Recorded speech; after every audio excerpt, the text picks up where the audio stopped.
ছিল। বৃহস্পতিবার রাতে কম্পিউটারের সার্ভারের সমস্যার কথা বলে ব্যবস্থাপনা পরিচালক সাইফুল ইসলাম ঢাকা দেন। পরে তাকে ধরে আনেন গ্রাহকরা। সকালে তিনি পালিয়ে গেলেও চেয়ারম্যান নীলকে রহমানকে আটক করে পুলিশ। শফিক শাহীনের রিপোর্ট।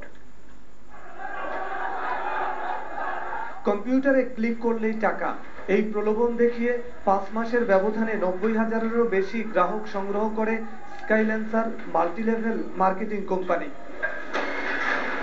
প্রতি গ্রাহকের কাছ থেকে নিবন্ধনের সময় নেওয়া হয় 750 টাকা করে। আউটসোর্সিং এ কোম্পানিতে 5 মাস ধরে কাজ করেন তারা।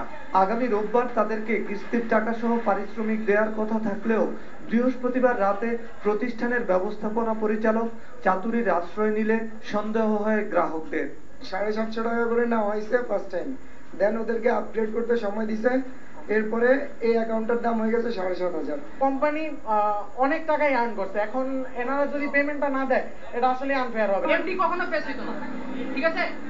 মানে তাদের আগে থেকেই প্ল্যানিং ছিল আমাদের টাকা মারে খাবে, বুঝতে পারছেন? আমার নিজস্ব 2.5 লাখ টাকা ইনভেস্ট করছে, আমি নিজে 2.5 লাখ টাকা ইনভেস্ট করছি, আমি কোথায় কি করবো? আমি স্টুডেন্ট।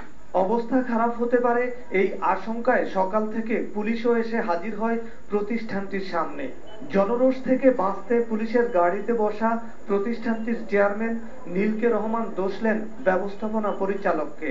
আমার এমডি যখন ঢাকার বাইরে যাচ্ছিল, আমি ছিলাম তার সাথে, আমি জাস্ট তাকে ওখানে স্টপ করা, তাকে ব্যাক করাইছি যে সবার সাথে কথাবার্তা বলে একটা ডিসিশনে যাওয়া উচিত আগে। তো আমি এমডি সাহেবকে আমি নিজেই নিয়ে আসছি 12টার সময় এখানে। Eventually maybe he is kidnapped or he ran away. তাদের একটা পেমেন্ট যে ডেটে দেওয়ার কথা সেই ডেটে দিচ্ছে না, এতে তারা সন্দেহ করতেছে যে টাকাটা তারা মেরে দিতে পারে, যার জন্য আমরা এটাকে চেষ্টা করতেছি বুঝাইতে এবং আইনানুগভাবে তাদেরকে ফরফিট করতে।